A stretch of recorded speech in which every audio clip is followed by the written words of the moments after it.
அன்பானவர்களே, நம்மை படைத்து இந்த மண்ணில் வாழ வைக்கும் இயற்கையைப் போல நம்மை எப்போதும் வழிநடத்தி காத்து நிற்கும் ஒரு சக்தி இருக்கிறது.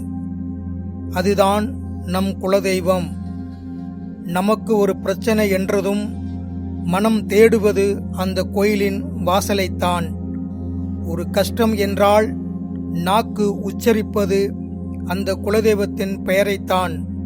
நம் முன்னோர்கள் கும்பிட்ட தெய்வம், நம் தலைமுறை தலைமுறையாக கை கொடுக்கும் தெய்வம். அந்த குலதெய்வம் என்பது வெறும் சிலை மட்டும் அல்ல, அது ஒரு நம்பிக்கை, அது ஒரு அசைக்க முடியாத சக்தி.